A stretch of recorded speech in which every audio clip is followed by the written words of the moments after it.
Museo de la Ciencia de Valladolid a celebrar con nosotras la Semana Mundial del Espacio, que es cada año entre el 4 y el 10 de octubre. Estas dos fechas han sido elegidas, y no me acuerdo exactamente cuál es cuál, creo que no me equivoco si el 4 es el aniversario del lanzamiento del primer satélite artificial, el Sputnik, y el 10 el aniversario de la publicación o de la aprobación de la legislación sobre el espacio. Y esta celebración no es oficial, sino oficiosa, o sea, no es la UNESCO. Y nadie está detrás de ella, pero sí está extendida por todo el mundo y hay miles de actividades en todos los países en esta semana. Lleva celebrándose yo creo que unos 8 años así, el museo siempre se ha unido pues con alguna conferencia, alguna actividad astronómica o alguna proyección especial de planetario.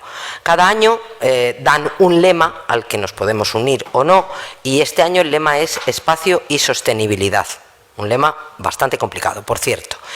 Hoy estamos practicando uno de los deportes locales más populares en Valladolid, que es la contraprogramación cultural. Resulta que tenemos esta charla aquí hoy y al mismo tiempo hay una conferencia en el aula magna de la Facultad de Ciencias, porque el Grupo Universitario de Astronomía, SIRMA, organiza todos los años un ciclo de 5 charlas, el ciclo Carlos Sánchez Magro, en distintas fechas, y este año han querido hacerlo también en la Semana Mundial del Espacio, de manera que sin intención hemos venido a coincidir.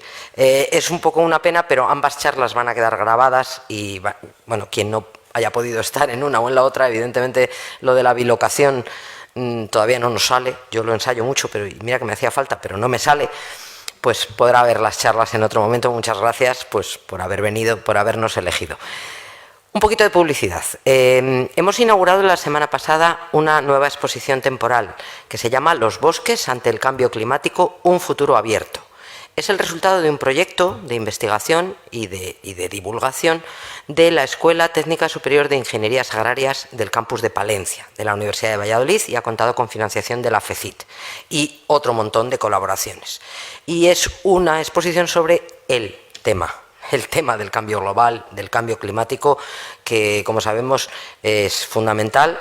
Tenemos que preocuparnos y además es transversal a otro montón de cosas y o bien es la causa o agrava otros problemas como las hambrunas, como los flujos migratorios, como las guerras, como la crisis energética o casi cualquier otro problema del mundo.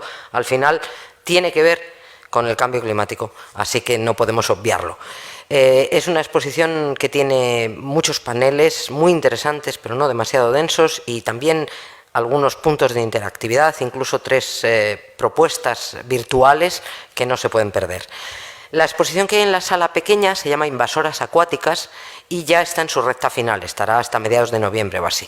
Y también vale la pena verla porque esa es otra de las grandes amenazas que tenemos en los ríos, por ejemplo en el Pisuerga. Todas las especies invasoras, animales y vegetales, que acaban adaptándose al medio ambiente y comiéndose a las especies autóctonas. Y la introducción de estas especies muchas veces es no intencionada, pues la típica tortuguita pequeña de estas que le regalan a un niño y que luego se tiene que deshacer de ella y le da pena y bueno, hacerlo de otra manera, pues al río. Y resulta que hay determinadas especies que se adaptan estupendamente y, como digo, acaban invadiendo el nicho de otras especies autóctonas con unas consecuencias que pueden ser imprevisibles, de manera que también vale la pena conocerlo. Y les anuncio que a partir del 26 de octubre comenzaremos nuestro ciclo típico de otoño de 3 conferencias a tu salud, que dedicamos siempre a temas de salud.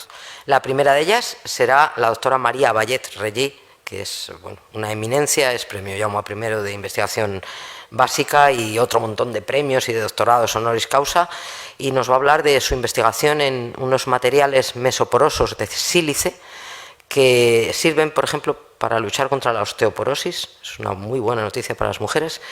Y también nos va a hablar de cómo luchar contra las infecciones sin abusar de los antibióticos. Seguirán otras 2 charlas en las siguientes semanas y, bueno, ya no hago mucho más spoiler porque si están pendientes de nuestras actividades verán el anuncio en breve. Fin de la publicidad. Voy a presentar a Fernando Buitrago Alonso, un salmantino como yo, un paisano, que estudió en la Universidad de Salamanca Física e Informática. Después se fue a Tenerife a estudiar el máster de Astrofísica de la Universidad de La Laguna. Y allí yo te di clase, creo, de una sola asignatura, ¿verdad? Bueno, les puedo asegurar que no hay mayor orgullo para una profesora o un profesor que alguno de las personas a quien le ha dado clase llegue luego a ser un profesional como la copa de pino, si además va acompañado de ser una persona excelente. Y entonces yo estoy súper orgullosa. O sea, me da un gustazo presentar a Fernando, como en otras ocasiones he podido hacerlo con exalumnos. Allí en La Laguna consiguió una beca de doctorado en el Reino Unido y estuvo entre, ¿cuántos años? 7 años, entre Nottingham y el Observatorio Real de Edimburgo. Y después estuvo en Lisboa, en el Observatorio de Lisboa y como profesor en la universidad. Finalmente ha vuelto a Castilla y León, aquí a la Universidad de Valladolid, donde es investigador distinguido senior. Él está creando su propio grupo y trabajando aquí, dando algunas clases y además colaborando siempre dispuesto a las tareas de divulgación. Fernando es de estas personas versátiles, que yo conozco muy poca gente capaz de hablar de tantas cosas distintas. Entonces le llamas y dices, a ver Fernando, atraco a mano armada. Tenemos la Semana Mundial del Espacio sobre espacio y sostenibilidad. El tema puede ser ese o si quieres otro, pero ¿te apetece venir a hablar de lo que tú quieras? Y la respuesta siempre es sí, y además se prepara una charla sobre espacio y sostenibilidad. Alucinante, óiganlo.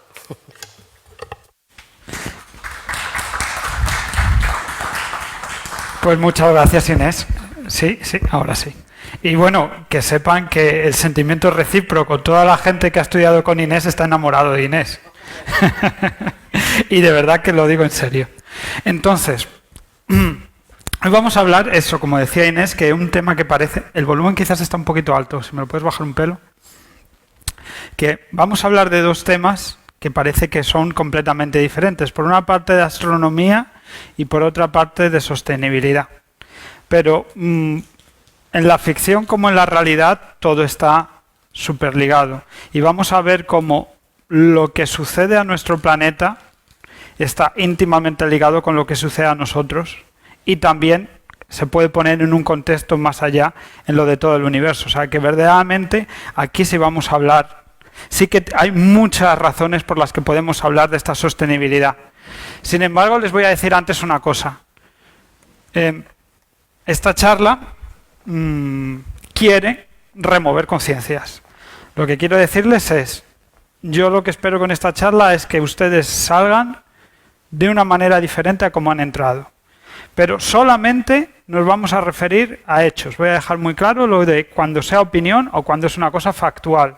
De hecho, yo por lo menos dentro de lo que es la presentación no quiero entrar dentro de nada que sea opinión, solamente los hechos crudos. Voy a ponerme el tiempo porque no quiero aburrirles. Después, que quede muy claro que yo aquí de las únicas cosas que soy experto es de lo que es relativo a la astronomía. Con dos salvedades. La primera de todas, ¿cuántas veces escuchamos expertos en la televisión, en la radio, gente que la palabra está completamente prostituida? Y segundo, cuando uno empieza a saber un poquito de un tema, se da cuenta de las enormes lagunas que tiene. Entonces, incluso yo cuando me llamo a mí mismo experto en astronomía, que sepas que están cogidos con alfileres. ¿Vale? Yo soy una persona que quizás ha leído un poco más que ustedes, se lo crean o no se lo crean. Y les prometo que esto no es falsa modestia. Y por último, que no tenemos tiempo, obviamente, en una presentación de estas características, a enumerar todas las cosas que son importantes. Ahora mismo Inés, pues como les acaba de hablar de flujos migratorios y de calentamiento global, etcétera, etcétera. No vamos a poder entrar en toda la casuística del tema, solamente en hechos que he creído especialmente relevantes para ilustrar las conclusiones a las que en principio me parece interesante llegar. Por eso digo que tengan cuidado con lo que van a escuchar. Y si disienten, obviamente, todos podemos disentir de cosas y podemos después hablarlas libremente como si fuera una mesa redonda. Empezamos con la artillería. Creo que si ya son aquí regulares en el museo, habrán visto algunas charlas más de astronomía y habrán visto pues alguna imagen como esta. Esto es, en realidad, como es el sistema solar a escala. Yo, cuando era un niño de 9 años, un amigo mío me pasó un libro de astronomía donde estaba la Tierra, Júpiter con el tamaño real de Júpiter, que es el planeta más grande del sistema solar, y el Sol. Y en ese momento abrí la boca y y desde los 9 años que ven aquí son los planetas rocosos del sistema solar, que es la Tierra, pero miren qué tamaño más pequeño. Venus, esto de aquí sería Marte y Mercurio, y después los planetas gaseosos, Neptuno y Urano, Saturno con sus anillos y Júpiter, como les he dicho, que es el más grande de todos. Y esa bola grande es el Sol. ¿Ah? Lo primero que pueden ver es, somos extremadamente pequeños. De hecho, bueno, pues pueden ver que si la Luna se pusiera aquí en la Tierra, pues sí, la Tierra linealmente es 3 veces y media la Luna. ¿Por qué digo ese palabrejo de linealmente? Porque si se acuerdan de cuando estábamos en el colegio, pues hablábamos de que cuando teníamos esferas, la superficie de la esfera va como el radio al cuadrado y el volumen que ocupa la esfera va como el radio al cubo. Entonces, es muy fácil hablar de esta manera, hablar de cuántas veces cabe una cosa en la otra. Por ejemplo, aquí vemos que linealmente en Júpiter hay 10 veces la Tierra, lo que quiere decir que la superficie de Júpiter es 100 veces la de la Tierra y dentro de Júpiter cabe 1000 veces el planeta Tierra. Y de la misma manera puede haber 10 Júpiteres en el Sol, lo que quiere decir que la superficie del Sol es 100 veces la de Júpiter y que dentro de Júpiter, digo que dentro del Sol cabe 1000 veces Júpiter. Y entonces, si seguimos esa regla de 3, dentro del Sol cabría 1.000.000 de veces el planeta Tierra. Claro, aquí empezamos con el típico problema que yo siempre digo de los números astronómicos. Los astrónomos, cuando decimos numerajos, nos quedamos tan panchos, pero verdaderamente no entendemos de lo que estamos hablando. La charla de hoy va a tratar de que vamos a intentar entender con ejemplos diarios de lo que estamos hablando en todo momento. Entonces, ¿qué es una cosa que es 1.000.000 de veces otra? ¿Cuál es la diferencia entre tener 1 euro y tener 1.000.000 de euros? Bueno, pues aquí tienen ustedes una bola que contiene dentro 1.000.000 de otras bolas más pequeñas. Cada bolita individual sería el planeta Tierra y esta bola grande sería el Sol. Así de grande es el Sol con respecto a nosotros. Pero también el Sol no es una tan grande cosa como pensamos. Yo he hecho un experimento en el ordenador, que quizás me lo han visto aquí otra vez. He cogido el Sol y lo he puesto en el tamaño como si fuera un balón de playa. Un balón de 1 metro. Y lo he puesto en mitad de la Plaza Mayor. A esta escala, ¿dónde están el resto de planetas del sistema solar? Mercurio, que como hemos visto es pues esta mierdecilla que tenemos aquí, que sería como un grano de una pepita de cereza, una cosita de esas, estaría todavía orbitando dentro de la Plaza Mayor. Venus estaría en la parte de fuera, la Tierra ya estaría en la calle Santiago y Marte estaría como en la Mejillonera. De nuevo, la Tierra, estamos hablando de una cosa que sería como una especie de cereza, o una cosa un pelito más grande que una cereza, un rabanito, una cosa así. ¿Dónde estarían los otros planetas?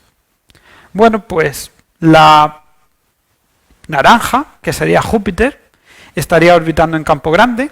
La otra naranja, Saturno, estaría ya en la estación de tren. Urano estaría por aquí en el Corte Inglés, y ya estamos hablando de una cosa tipo una pelota de golf. Y la otra pelota de golf, Neptuno, pues quedaría ya en la variante de la ciudad. Fíjense los tamaños. Yo acabo de venir ahora mismo de dar clase, pues desde por aquí. Yo he tardado 1 hora en llegar hasta aquí. ¿Se dan cuenta de lo insignificantes que somos, y no solamente nosotros, sino el Sol, los planetas y todo alrededor nuestro? Pues eso mismo, en nuestra vida diaria. Y aquí también voy a hacer un poquito de publicidad. Bueno, todavía no he llegado, es solamente que aquí me tenía, por si alguien quiere saber exactamente los tamaños de todo. Y esto me recuerda a otra pregunta, que esta línea son los límites del sistema solar. No hacen referencia a la pregunta que les quiero hacer. En esta escala, si tenemos el Sol como un balón de playa en mitad de la Plaza Mayor, la pregunta que les hago es la siguiente. ¿Dónde queda la siguiente estrella? O sea, la estrella que tenemos más cerca del sistema solar. Vamos a dejar la pregunta ahí y al final de la charla lo van a ver con sus propios ojos. Y lo que les quería decir, que quería hacer un poquito de publicidad. Inés y yo hace como 2 años, el año pasado en septiembre, estuvimos con otros colegas inaugurando el sistema solar a escala de Ciudad Rodrigo. Bueno, pues nuestros compañeros astrónomos amateurs de allí han tenido la idea con la intención de promocionar el turismo en la comarca, hacer un sistema solar a escala en Ciudad Rodrigo, tal que el Sol está aquí en el centro de la ciudad nueva y el último planeta, que para ellos es Plutón, estaría en la frontera con... Entonces, en esta escala, pues como les digo, el último planeta está a 30 kilómetros de distancia, aquí de aproximadamente, yo diría, unos 5 metros de diámetro. ¿Vale? Entonces, no hace falta, si van a Ciudad Rodrigo, que se recorran todo, pueden llegar perfectamente hasta Marte, que está en el puente del río. Y así conjugan a la vez arte con ciencia. Y farinato, que está buenísimo. Y además, esto todo tiene una cosa maravillosa, que es, si ustedes van ahí y hacen esto que les estoy diciendo, en esta escala la luz iría a 4 kilómetros por hora, que es exactamente la misma velocidad a la que ustedes irían paseando. O sea, pueden vivir también el sistema solar como lo vive la luz moviéndose desde el Sol hasta los planetas. Entonces, una invitación para que todos lo vayan a visitar, que les puedo asegurar que es precioso. De todas formas, uno pensaría, bueno, pues entonces, vale, nos quedamos con la Tierra. Es como la canción del señor Chinarro. La de yo tenía un amor del montón, pero todo el montón era mía. Tampoco. Creemos que la Tierra es nuestra, pero verdaderamente nosotros solamente habitamos una muy fina capa en su parte exterior, que es lo que llamamos la corteza. ¿Se pueden creer que preparando esta charla no he encontrado ninguna imagen en Internet que me satisficiera de cómo es en una escala la cosa tan fina donde habitamos? He tenido que coger el dibujo de una niña en su proyecto de clase, que aquí, como ven, pues la corteza oceánica mediría unos 10 kilómetros, la continental unos 50. Nosotros habitamos desde el nivel del mar, hay ciudades a 5.000 metros de altitud, y las minas pueden llegar a 2.000 metros de distancia. O sea, verdaderamente estaríamos moviendo eso. En esta escala de aquí que había pintado la niña, que son unos 25 centímetros, habitaremos como una cosa así que es medio milímetro. Habitamos que les he dicho antes. Entonces, ¿qué es lo que tiene que ver todo esto con sostenibilidad? No es que todo sea muy pequeño y que nosotros seamos insignificantes. La primera cosa que debemos llevarnos, y puede ser de esta charla, es que la Tierra, como cualquier otro astro y como cualquier otra cosa que existe en nuestro universo, es finita. Los recursos de nuestro planeta son limitados. Hay un cierto número de cosas y sobrepasado ese cierto número, no hay más. Y nos puede parecer que la Tierra es muy grande, pero en realidad no es tan grande como nosotros pensamos. ¿Vale? Pues cuantifiquemos los recursos que tiene nuestro planeta, que como les he dicho, no vamos a aburrir y vamos a decir solamente unas cuantas pinceladas que pueden ser especialmente evocadoras. La primera de todas, la superficie de nuestro planeta son 510 millones de kilómetros cuadrados. De nuevo, soltamos este numerajo, seguimos hablando. No, vamos a intentar darnos cuenta qué significa este número.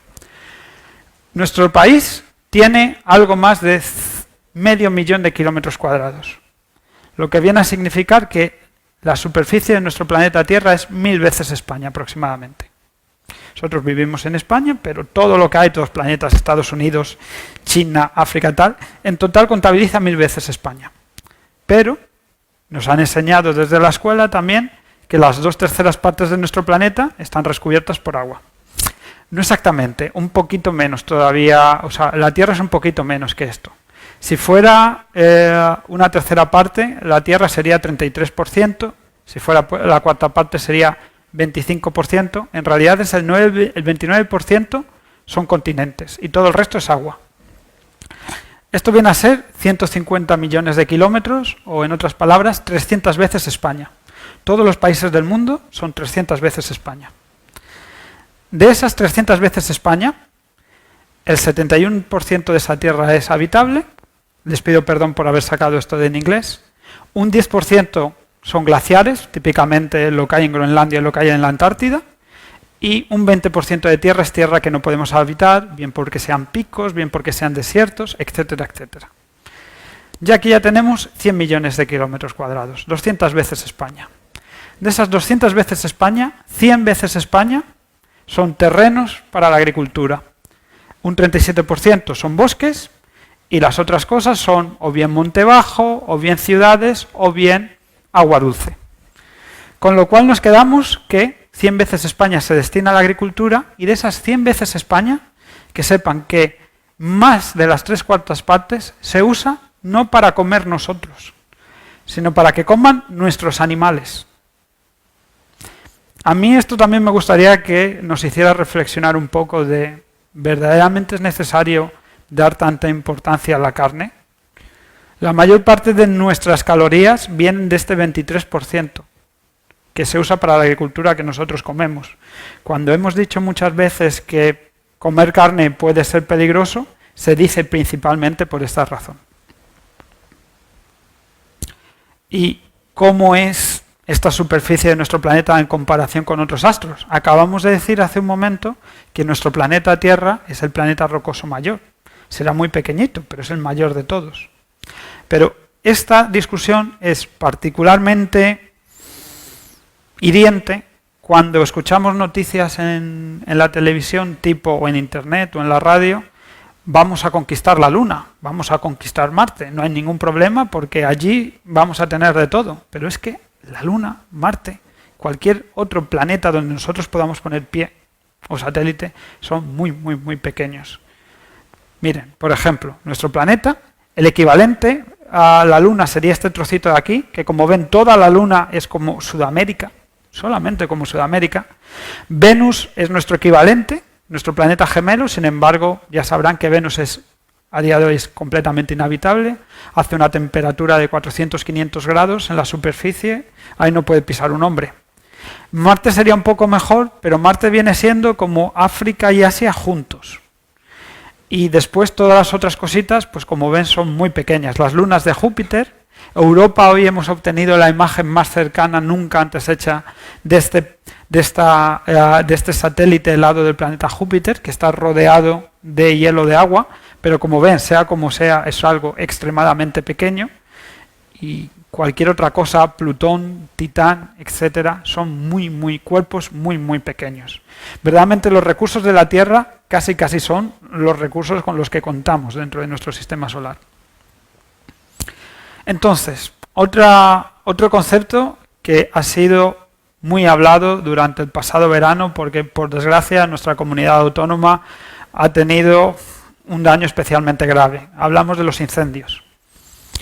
Y una cosa que me frustra cuando escucho hablar de los incendios, no sé si les pasan a ustedes, es: este incendio ha calcinado 10.000 hectáreas. Yo no sé cuántos son 10.000 hectáreas. A mí no sé si se me quema mi pueblo, no sé si me quema mi pueblo, si hay 10.000 hectáreas. Bueno, en el sistema decimal son 10.000 metros cuadrados, o el equivalente a una centésima parte de kilómetro cuadrado. Entonces, cuando hemos dicho que se han quemado en España en 2022, a viernes 6 de octubre, 293.155 hectáreas, lo que queremos decir, que es el peor dato en mucho tiempo, lo que queremos decir es que se han quemado 2.932 hectáreas. Entonces, digo kilómetros cuadrados, 2.932 kilómetros cuadrados. Eso ya lo podemos poner en contexto, por ejemplo, con el 500.000 de kilómetros cuadrados que hemos dicho anteriormente que tiene España. Si hacemos la división, el resultado es que el 0,00579 de nuestro país se ha quemado, o en otras palabras, el 0,58%. Aún así, este número me parece demasiado abstracto. Lo que significa, cuando hablamos de por ciento, es que dividimos las cosas en 100 partes. Si esto es la mitad de algo por ciento, significa que si partiéramos España en 200 trozos, este verano se ha quemado uno de ellos. De hecho, un poquito más de uno de ellos. Que es un número que a mí pues particularmente no es lo peor del mundo, pero sí que me da escalofríos. En Europa, este verano se han quemado en total de aproximadamente unas 650.000 hectáreas, que sería esto en kilómetros cuadrados. La provincia de Valladolid entera, para que nos hagamos una idea, son 8.800 kilómetros cuadrados. En Europa, este verano se ha quemado muy cerca de todo Valladolid. Y así también podemos poner en contexto otros grandes incendios los que hemos escuchado, como por ejemplo los de California en 2020, que se quemó 2 veces Valladolid, o los de Australia en ese mismo año, en donde se quemó más o menos la mitad de España. Y bueno, Australia nos puede parecer pequeño en los mapas, pero verdaderamente si hacemos la de proyección es bastante grande, es 15 veces España. Pero aún así, se ha quemado la mitad de España. Y haciendo una inferencia, si cada año más o menos en todo el mundo va sumando estos números, pensamos que se quema la mitad de España y que toda la superficie continental que existe en nuestro planeta Tierra son 300 veces España, significa que tenemos para seguir quemando 600 años. Que vale, 600 años son muchos años, imagínense, hace 600 años aquí estaban los reyes católicos, o el padre de Isabel, pero aún así es un tiempo finito. Seguimos así y en 600 años ya no queda nada que quemar. Hoy me ha llegado en la revista Science esta gráfica, que no tiene que ver con los incendios, sino con la deforestación de Brasil desde que Bolsonaro está en el gobierno. Estos son datos, esto no es opinión.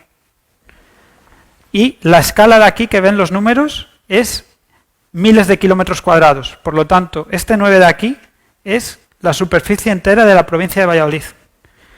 Desde que Bolsonaro está en el gobierno, cada año se deforesta, se tala más de la provincia entera de Valladolid.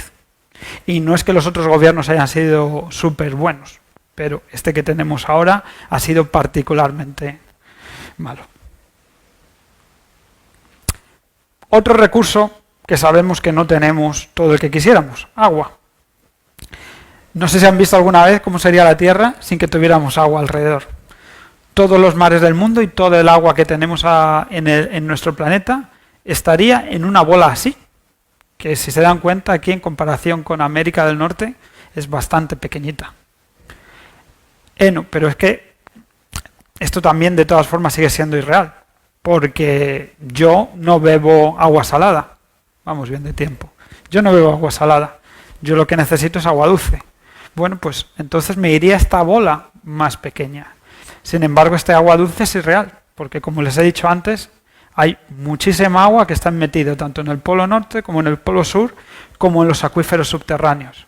En realidad, el agua que nos tenemos toda la humanidad a nuestra disposición en este momento es esta ínfima bolita que ven aquí. De nuevo, recursos muy, muy limitados y nosotros dejamos nuestro grifo muchas veces o nuestras piscinas o lo que quisiéramos como si hubiera todo este recurso ad infinitum. Reflexiones que yo me hago con todas estas cosas. Sean ustedes libres de hacer las que ustedes quieran.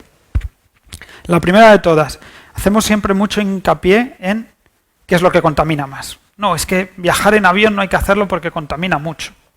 O cualquier otra cosa peregrina que se pueden ustedes imaginar. Quizás tendríamos que mover nuestro debate a hagamos lo que hagamos, sabemos que usamos recursos y sabemos también que contaminamos. ¿Cómo debemos consumir para hacer las cosas de una manera más inteligente? De hecho, esto también empalma con otro debate muy interesante de los últimos años, que no sé si se han dado cuenta que hace 100 años la población se les consideraba siempre ciudadanos. Desde hace unas décadas aquí hemos pasado de ser ciudadanos a ser más vistos como consumidores. Incluso a nosotros mismos muchas veces nos vemos como gente que utiliza cosas, no como gente que tiene unos derechos inherentes. Entonces, vamos a dejar aquí esto y si quieren después hablamos un poquito más. Yo aquí tenía puesto también otro de los grandes discos de la música indie, el de The Bends de Radiohead, diciendo, pues por ejemplo, una de las canciones más míticas, que es la de Árboles de mentira de plástico, que empieza con una persona que está regando con una regadera de plástico, una planta de plástico en una tierra de plástico. Pues eso. Por otra parte dirán, bueno, es que ustedes los científicos han sido siempre unos catastrofistas. Llevan preconizando el apocalipsis durante muchísimo tiempo y aquí nunca ha pasado nada. Bueno, no pasa nada hasta que pasa. Ejemplo paradigmático, el COVID. Nunca había habido una pandemia que nos tenía que haber hecho temer por nuestras vidas hasta que hace 2 años nos han encerrado a todos en nuestras casas. Y ¿qué era también lo que iba a decir ligado a esto? Ahora me vendrá la especie. Y después el típico argumento de, bueno, pero es que yo escucho a unas personas decir una cosa en las noticias, a otras personas decir otra cosa. Y es verdad que lo escuchan. Entonces, yo no sé a qué prestar atención de todo esto. Bueno, tienen que darse cuenta que la ciencia no es pseudociencia. Yo no quiero que de lo que yo les diga me crean. Yo lo que les digo son unos hechos que ustedes me gustaría que si hace falta me los refuten también con razones. Entonces, dentro de la ciencia hay cosas que son establecidas completamente y hay teorías que son con este dato, con este dato, con este dato, me he creado esta casa. Entonces, eso es más endeble. Hay distintos niveles de seguridad. Y después, obviamente, ahí puede haber intereses creados. Cuando hablamos del calentamiento global, por ejemplo, de este hecho que desde 1975 para acá la temperatura de la Tierra ha crecido 1 grado, y decimos que se debe al hombre, al ser humano. Bueno, yo he leído estadísticas que el 97% de los científicos creen eso y un 3% de los científicos disiente.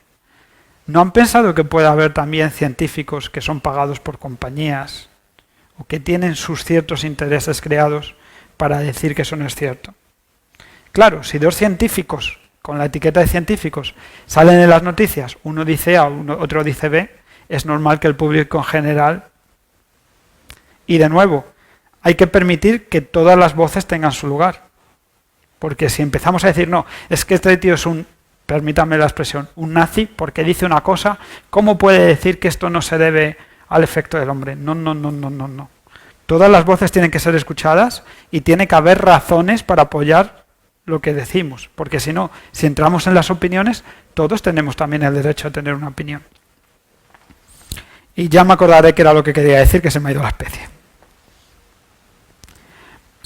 Otra reflexión, cada vez somos más en la Tierra. Aquí les tengo esta gráfica. En ese año, 1975, la humanidad entera eran 4.000 millones de personas. A día de hoy estamos ya rozando los 8.000 millones, 7.700 en realidad.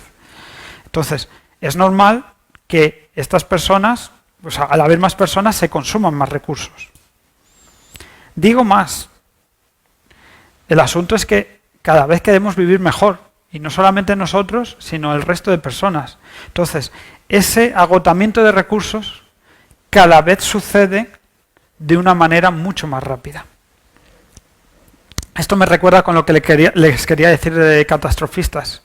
Sí, es verdad que se ha predicho muchas veces lo que iba tal, pero lo que no se sabía muchas veces era por dónde iba a tirar la tecnología. Y les puedo asegurar que la tecnología nos ha librado muchas veces de problemas que de otra forma hubiéramos tenido. El problema es que muchas veces llegamos a los límites de nuestra tecnología. Una cosa que no se dice es que, por ejemplo, los chips con los que están hechos nuestros ordenadores y todos los dispositivos electrónicos están llegando ya a límites de compactificación. Una vez que llegamos a un límite, ¿cómo vamos a reaccionar? Entonces, la tecnología nos está salvando, pero también hay límites a lo que podemos hacer tecnológicamente. Aunque ojalá que haya nuevos descubrimientos que sean capaces de ampliar estos límites. Nos venden también que vamos a poder obtener recursos de todos estos astros que nos rodean. Y será cierto. De hecho, tenemos el plan Artemis de la NASA para ir a la Luna, China y Estados Unidos que a mí quieren ir a Marte, etcétera, etcétera. Pero ¿Se dan cuenta de la dificultad que es poner un cohete en el espacio?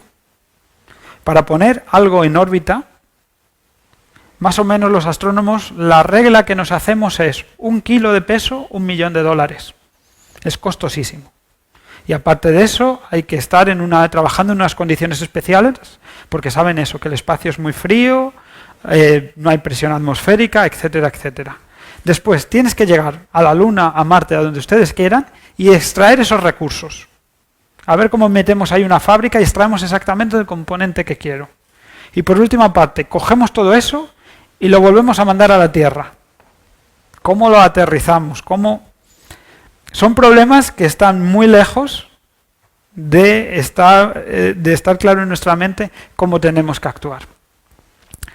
Pero bueno, sí, da mucho juego. ¿Es factible o no es factible que nosotros, seres humanos, podamos visitar otros planetas y obtener esos recursos que necesitamos? Como ven, todo esto que era espacio, que no tenía nada que ver con sostenibilidad, en realidad tiene todo lo del mundo. Bueno, nos han vendido la Luna y nos han vendido Marte. La Luna. La Luna, lo primero de todo, no tiene atmósfera. Bueno, pues llevamos nosotros el aire y listo. No es tan fácil. Al no tener atmósfera, térmicamente estás expuesto a que te dé el sol o a que no te dé el sol. En el caso que te dé el sol, la temperatura media van a ser más de 100 grados centígrados. En el caso de que estés a la sombra, la temperatura media van a ser menos 150 grados. Esto es por un lado, esto es por otro. Chungo. Marte. Marte sí tiene atmósfera, pero la atmósfera de Marte es 100 veces menos densa que la nuestra. Con lo cual, tampoco es óptimo. En Marte, la temperatura media viene a ser unos menos 45 grados, que es muy poquito, pero bueno, pensémoslo bien. En Siberia viven lo mismo y hay gente por ahí. Poca, pero algunos hay. Bueno, pues podemos verlo así. La mínima, pues pueden ser eso, unos menos 80, menos 90. Y aquí pone máxima, que hemos sido capaces de medir 20. Yo pienso que quizás hemos podido medir hasta 30 grados. Pero también les digo, con plaquitas de metal, haciendo de termómetros encima de una nave, estando ahí horas y horas y horas, lo cual es una temperatura irreal. Verdaderamente, en verano, en el ecuador de Marte, podríamos tener una temperatura de unos 5 grados sobre cero, para que se hagan una idea. Muy fría. Aún así, incluso superior al punto de fusión del agua. Entonces, no tan mal. Y ya tenemos, bueno, pues las típicas novelas o películas que nos han hablado de la terraformación, o conseguir que estos planetas tuvieran de alguna manera un ecosistema donde nosotros pudiéramos integrarnos.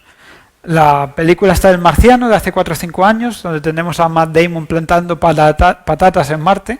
La película es bastante divertida, yo por lo menos me eché unas risas con las patatas. Y obras 1000 en donde se piensa pues cómo podríamos conseguir que Marte poco a poco tuviera una atmósfera que diera lugar en algún momento a mares, como sabemos que los hubo en el pasado, y que con esta agua fuéramos capaces también de tener vegetación. A día de hoy, ciencia ficción. Bueno, pues entonces ningún problema. Nos vamos lejos y lo tenemos solucionado. Nos vamos a una Tierra que esté alrededor de otra estrella. Vamos a ver. El artefacto humano que ha llegado más lejos es uno que se llama la Voyager 1, que fue el que mandó la NASA en 1977, que la idea era fotografiar Júpiter, Saturno y al final llegar a Plutón. No llegó a Plutón porque vimos una luna de Saturno tan interesante, Titán, que nos quedamos a verla. Y entonces salió por ahí despedido y se mueve a día de hoy a una velocidad de 61.200 km por hora. Un poquito más que cuando yo cojo el coche de Valladolid a Salamanca.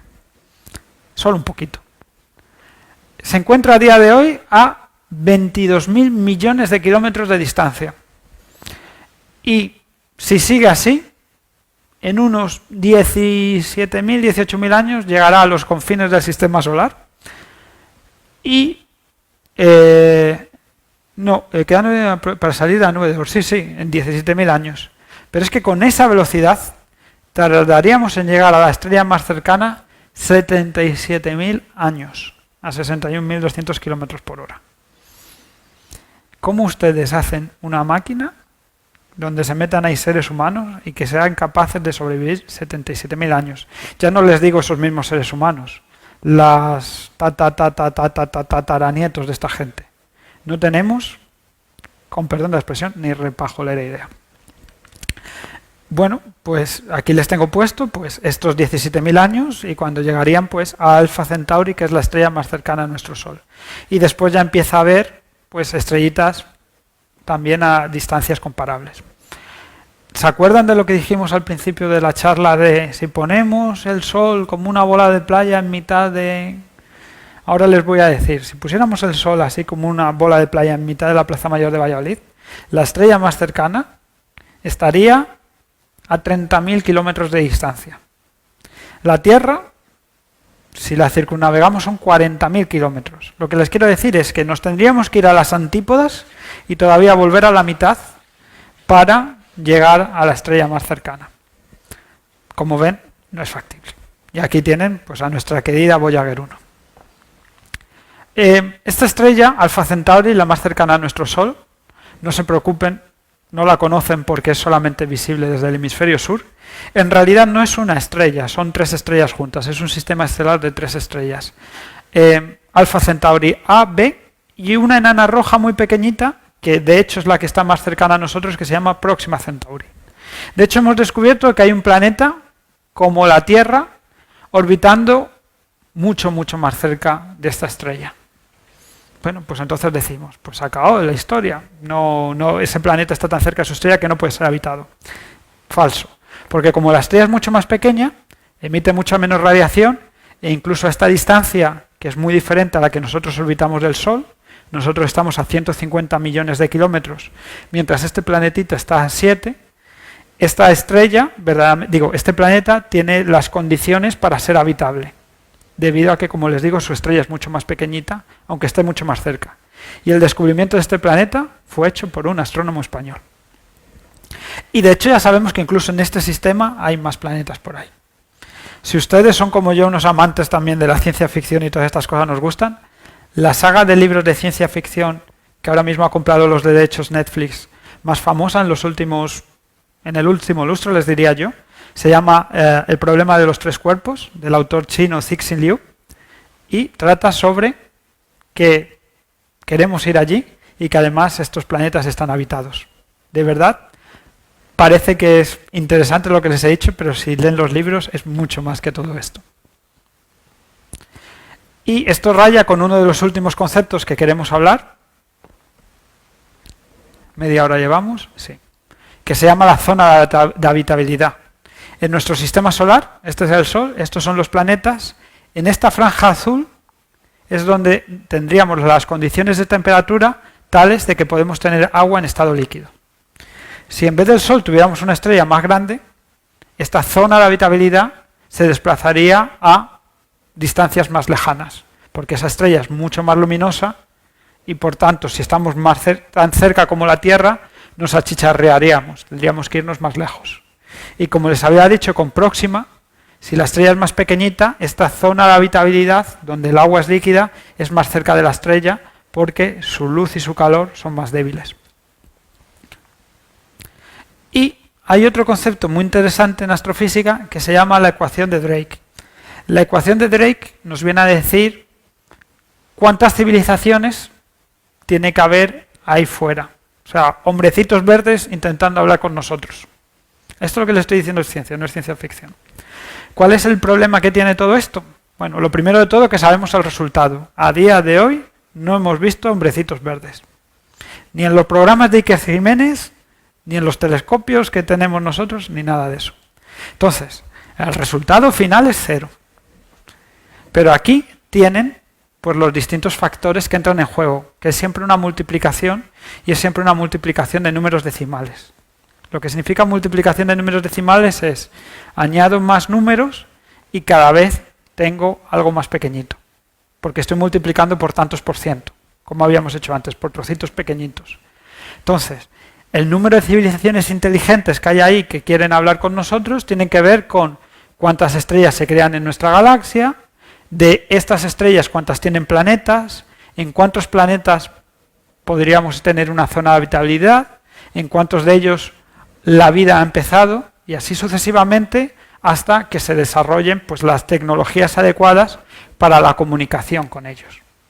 Bueno, pues el asunto es, el único término de todo esto que lo tenemos seguro es, como les digo, el resultado, 0. Por ahora no hemos encontrado a nadie. ¿Y por qué el resultado de todo esto es 0?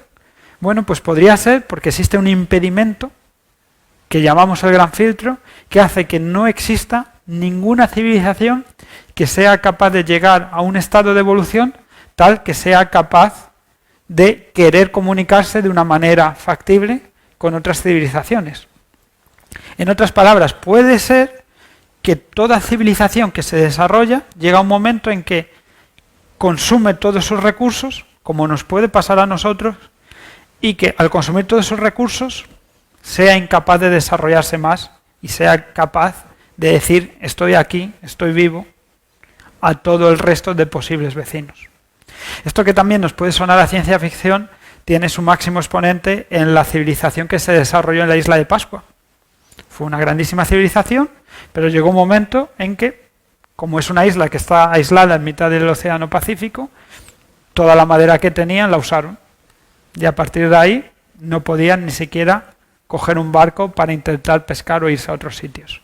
¿Qué pasó con esa civilización?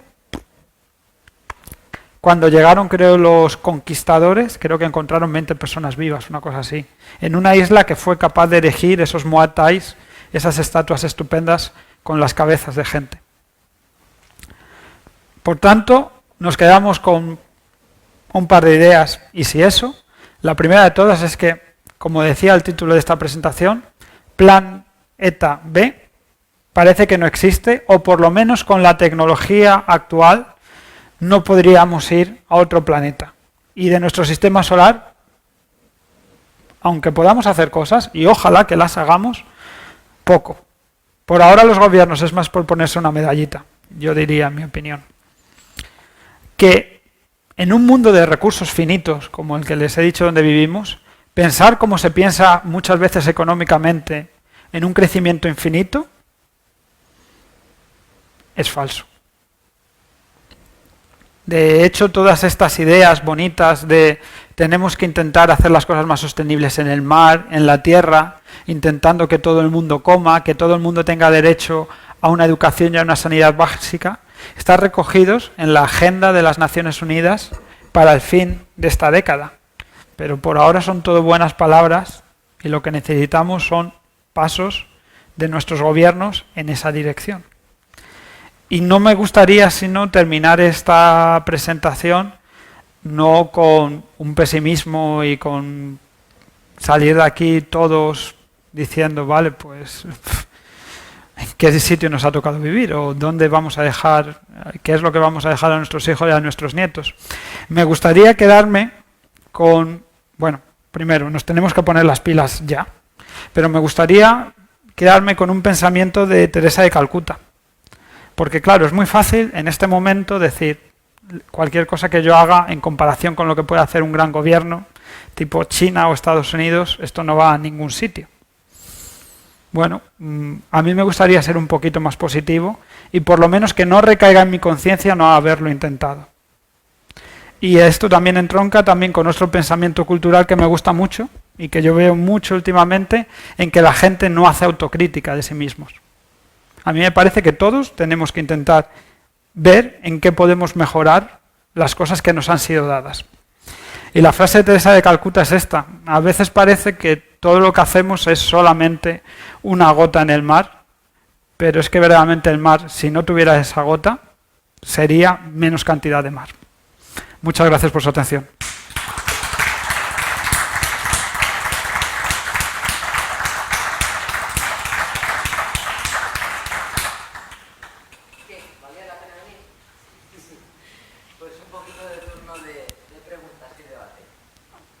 Y si hay que pelear, se pelea, ¿eh?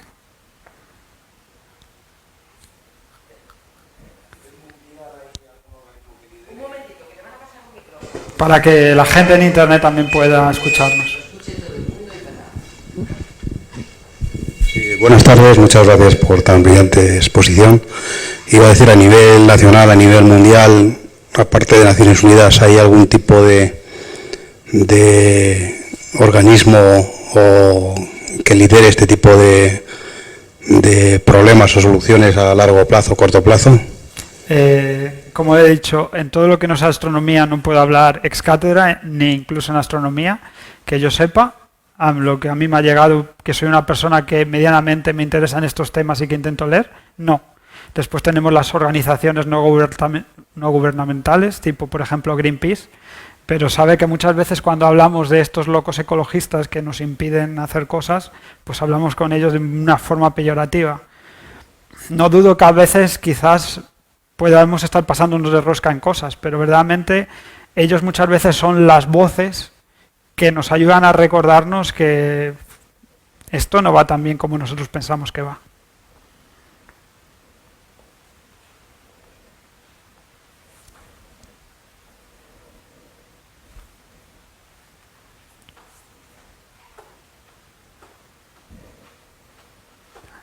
¿Quieres hablar tú?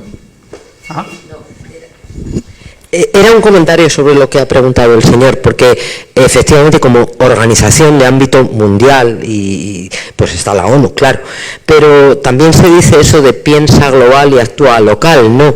Entonces me da la impresión de que no es desdeñable el papel de, no ya de las ONGs, sino casi de cualquier asociación de vecinos o de cualquier pequeña agrupación de personas que hacen cosas y que, como dice en la frase final, todo lo que se haga también es importante. No estará metido dentro de un plan de la ONU, pero al final tiene importancia. O sea que estaría la ONU como el grandísimo paraguas, pero luego un montón de eso, de pequeños colectivos que yo creo que sí que aportan, ¿no? Y sin colectivos, nosotros mismos aportamos nuestro granito de arena, estoy convencido.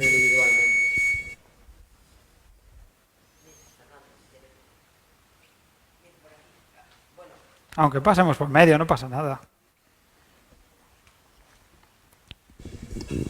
Hola, buenas tardes, muchas gracias, también te digo.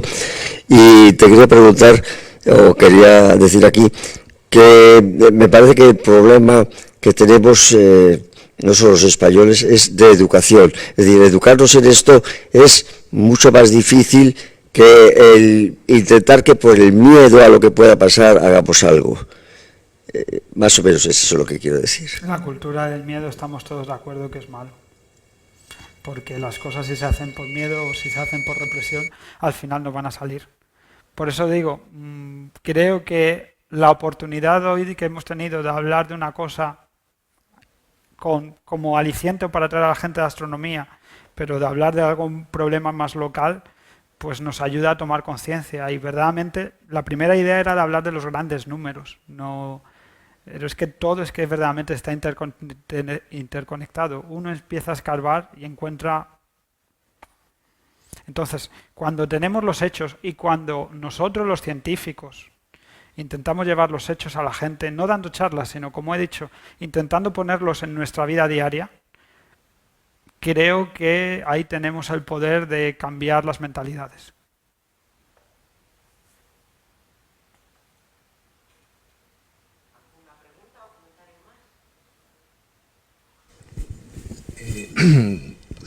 Me gustaría pensar y saber si, por ejemplo, toda la capacidad de movimiento de placas tectónicas, evolución de volcanes, etcétera, no modificaría el eje hipotético de giro de la Tierra en un movimiento de precesión que pudiera alterar todo tipo de cambio climático que estamos padeciendo. Existe un libro precioso. Bueno, aquí agradezco también si tienen cualquier cosa que decir, tanto Fernando como Mariano, que son personas que saben bastante más que yo de todas estas cosas. Existe un libro precioso de un geólogo retirado de la Universidad Complutense de Madrid que se llama Paco Anguita.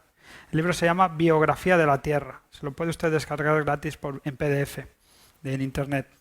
Y en él nos habla de cómo ha sido la vida de la Tierra desde su creación. Y efectivamente ha habido distintas épocas que bien por procesos geológicos o bien por otros sucesos que han ocurrido, Como usted sabrá, ha habido edades de hielo, ha habido incluso épocas de bola de nieve, de que toda la Tierra estaba cubierta en hielos, y ha habido momentos en que han sido más cálidos.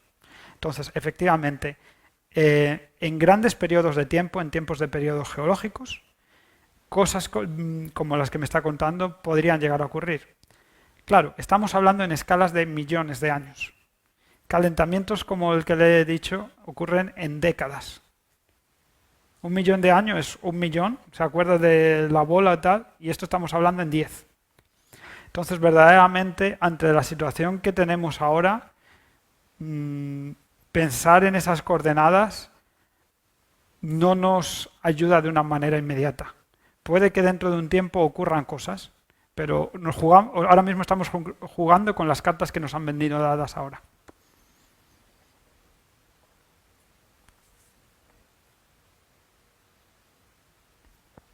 Mira, el que decía que sabía más que yo. Bien, muchas gracias, Fernando, me ha parecido muy interesante. A mí hay una cosa que me ha preocupado siempre y que has mencionado un poco de pasada en la charla, que claro, como hecho y como dato es evidente que la Tierra es finita, los recursos son finitos y además estamos peligrosamente cerca de un ritmo de explotación de esos recursos, digamos que no es despreciable frente a la cantidad total de recursos. Y eso nos lleva a una polémica entre, digamos, físicos y economistas. La polémica es esencialmente, los físicos insisten o insistimos en que la Tierra es finita, los recursos son finitos, y ideas como el crecimiento, digamos, continuo y ilimitado, crecimiento económico o crecimiento de cualquier otro tipo, es algo que es imposible. Pero curiosamente, y eso es lo que me intriga y me gustaría saber cómo lo ves tú, hay economistas que siguen insistiendo en que los físicos están radicalmente, o estamos radicalmente equivocados. En concreto, no sé si lo conoces o lo conoce alguien del público, hay en un blog, no recuerdo cómo se titula, un post que ha tenido muchísima difusión, que se llama "Donde el físico finito se encuentra al economista exponencial" o algo así, ¿no? Y es un post que ha tenido, bueno, yo diría que cientos de comentarios y de discusiones, y realmente parece que la cosa queda en tablas en el sentido de que sigue habiendo economistas que insisten en que esos análisis están drásticamente equivocados.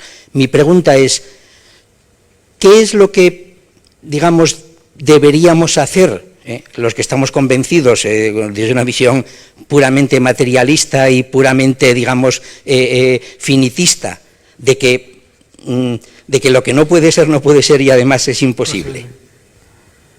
Bueno, ante lo que has dicho, ¿qué más se puede añadir? Así de claro. O sea, has expuesto los datos, has expuesto lo que hay. Yo solamente me gustaría añadir a lo que has dicho el siguiente pensamiento. No solamente atacarlo desde el punto de vista científico, sino desde el punto de vista cultural. ¿En qué momento nos hemos engañado a nosotros mismos, también para hacer autocrítica, y hemos identificado la felicidad con el poseer más cosas? La felicidad es la felicidad.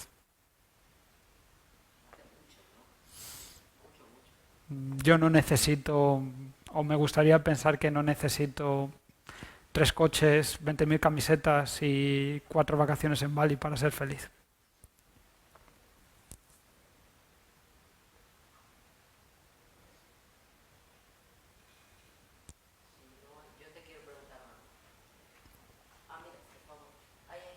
Me está gustando esto porque verdaderamente estamos en familia y todo esto tiene que ser mesas redondas, ¿no? Porque verdaderamente se dan cuenta que aquí todos sabemos lo mismo. Muy bien. Buenas tardes, muchas gracias por la charla.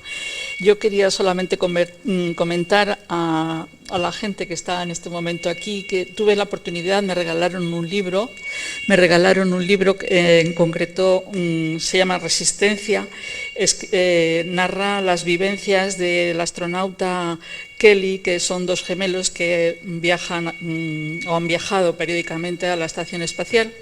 Entonces, bueno, este libro, pues vale, le puedes quitar la parte publicitaria, digámoslo así, del superhombre, la superpersona que es capaz de llegar a unos límites tremendos, le quitas esa parte, digamos, de publicidad, llamémoslo así, no despectivamente, por supuesto que no, creo que tiene muchísimo mérito, pero me quedé y me sirvió muchísimo el ser consciente de algo que yo no conocía, porque ese modo de vida era completamente desconocido para mí. Y era la dificultad que tiene de trasladar a 6 personas de media a la estación espacial, que vivan allí X tiempo. Este señor tiene el récord de permanencia en torno al año, que es un tiempo escasísimo en estos parámetros que estamos viendo, y las dificultades que conlleva, no solo personales, de salud, de riesgo para la persona, sino inversión tecnológica, equipo de gente que hay detrás, porque no solamente son esas 6 personas que están allí, sino toda la gente que está en tierra dirigiendo los proyectos que allí llevan. Y me sorprendió, y es lo que aprendí de ese libro, la dificultad que tiene el solamente llevarles la ropa y el agua limpia cuando tienen que beber. O bien obtener el agua de sus propios residuos, o bien la dificultad que tenía el combatir cuando se les estropeaba el sistema, que de alguna manera eliminaba el CO2 que se acumulaba en la nave. Esto me hizo ver que es totalmente imposible, ya no con la tecnología actual, sino creo que esto va a ser imposible, nos vamos a extinguir antes, porque es de una dificultad tan tremenda, no solamente la inversión económica, sino tecnológicamente el enviarles una cápsula con suministros, con nuevos proyectos a la gente que está allí, es un proyecto en sí, cada viaje que hace la nave espacial. No la que está ahora en órbita, sino me refiero de cada vez que se les lleva un... ¿Y se acuerda también cuántas horas al día tenían que entrenar para no perder masa ósea? Puesto, Eso era sí, y no comer comida fresca hasta que periódicamente llegaba la cápsula, digamos, de suministros, y como un regalo del cielo les daban unas manzanas, por ejemplo. El resto de los días comían todo liofilizado, vamos. Entonces, quizás ese libro a mí me ha gustado en ese sentido. Por supuesto, la trayectoria de estas personas es admirable, porque son gente muy especial, ¿no? Gente con mucha valía personal. Sí, sí. Pero lo que aprendí realmente es que es imposible controlar 6 personas que están en órbita, que está ahí mismo, está a un paso, viviendo. No sé qué estamos pensando, esto de irnos tan lejos. ¿Sabe cuál dice que es el mayor desafío al que se enfrentan con todos estos viajes? Claro, están viviendo al fin y al cabo en una casa de 50 metros cuadrados. ¿Cómo metes a 6 personas en 50 metros cuadrados? Ir y volver a Marte, vamos a poner que son 2 o 3 años. Ahí metidos en 50... O sea, te estoy viendo todos los días durante 3 años en 50 metros cuadrados. Y si a eso le añade toda la problemática que me está contando, pues sí. Sistema de reducción del CO2 era un riesgo límite que disminuía las capacidades incluso intelectuales de las personas que allí estaban. En fin, bueno, no quiero aburrirles más. No, pero sí.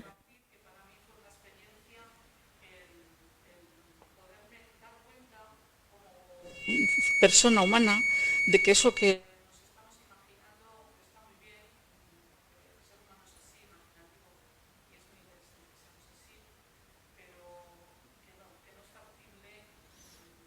Me gustaría decirle que hay gente, o sea, está investigando mucho en esa dirección. Y bueno, de hecho está el compromiso de un país tan potente como Estados Unidos para, creo que es en 3 o 4 años, volver a la Luna, que sabemos que es factible. y en una década ir a Marte. Entonces, pero como dice, cualquier otra cosa que sea más que poner el pie y darnos la vuelta, es muy, muy, muy, muy complicado. Es que puedo imaginar que una persona o un equipo de personas sea capaz de sufrir, digamos, esos momentos tan difíciles, ¿no? De ponerse en una nave, etcétera, y te imaginas una persona con sus fotos, su equipo, etcétera. Pero yo no puedo imaginar, yo no puedo querer eso para mis hijos. Es decir, yo no puedo querer, puedo ir yo como aventura personal, pero no puedo querer que mis hijos se tengan que ir a otro planeta con un casco en la cabeza a respirar un aire reciclado, pudiendo jugar al lado de un árbol. El problema es si no hay árbol ni sitio donde jugar. O sea, yo creo que no va a ser cuestión de opción. Eso que usted plantea, a lo mejor algún día no hay otra que mandar a los hijos o a los descendientes a un viaje como ese. Aunque sea tan dificilísimo, ¿no? Yo creo. Y bueno, usted es de Valladolid. ¿Tiene alguna persona en su familia que haya venido a Valladolid aquí? O sea, ¿tiene familia fuera de Valladolid? Lo que le quiero decir es que quizás para nuestros abuelos, que eran gente pues con la educación que tenían, muy somera y tal, quizás viajar, por ejemplo, nuestra familia, en mi caso, de la provincia de León a Asturias, donde terminaron, era un desafío para ellos, equivalente como lo que puede ser a día de hoy para nosotros, movernos entre planetas, vamos a decir. O sea, lo que le quiero decir es que cada época tiene sus desafíos. A día de hoy nos encontramos con este. Antes casi no sabíamos ni leer ni escribir y quizás nos teníamos que viajar. Estos inmigrantes que fueron desde Europa, por ejemplo, hasta Estados Unidos, no tenían nada, no sabían hacer nada y al final consiguieron sobrevivir, hacer familias y mejorarlo todo. Quizás a nosotros nos toca eso mismo en el futuro. Creo que no ganamos o sea, caernos en el miedo o en el pesimismo no nos va a ayudar. Es verdad que nos encontramos a grandes desafíos, es verdad que no podemos ir pensando que todo va a ser un camino de rosas, pero también intentémoslo.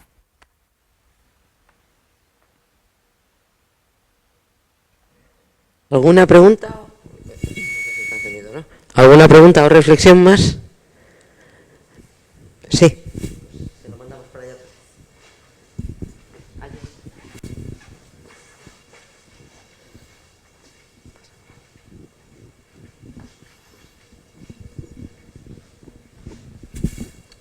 Bueno, en primer lugar, muchas gracias por la conferencia, muy interesante. Y quería preguntar, a propósito de que has hablado de Greenpeace, a propósito de que has mencionado a Greenpeace, he visto estos días, me ha llegado un vídeo de uno que se supone que es fundador de Greenpeace, que se ha salido, ha renegado de Greenpeace, no sé y quería preguntarte si lo conoces y qué opinión te merecía esta persona que viene a decir que no existe el cambio climático, que ha estado cambiando el clima, que ha hecho mucho más calor en la época de los romanos y que luego antes de la Edad Media también hacía más calor, que luego vino la pequeña edad de hielo y que esto pues es normal. No sé si le conoce a esta persona. Como le he dicho, yo todas estas cosas soy alguien como otro cualquiera, quizás con un fondo científico. No sé nada especialmente de Greenpeace. Ahora que usted me comenta eso, es la primera noción que tengo. Y sobre esto que me está contando, yo le he puesto, en toda esta presentación le he puesto hechos. Casualidad, causalidad, lo podemos discutir. Como le he dicho, desde la ciencia siempre intentamos hacer las cosas que sean verdaderas, que haya razones, que sea vamos a decirlo, que tengan los cimientos fuertes. Pero claro, muchas veces quizá la ciencia también, por querer hacerlo tan fuerte, no elevamos nuestra voz con cosas que vemos que son muy fuertes. Yo estoy viendo en una gráfica que la temperatura de mi planeta ha subido en promedio 1 grado, que parece que es poco, pero estamos viendo los efectos devastadores que esto está teniendo en nuestro medio ambiente. Y sé a la vez que la población se ha incrementado muchísimo, que la actividad industrial también está como está, que cada vez pedimos más cosas.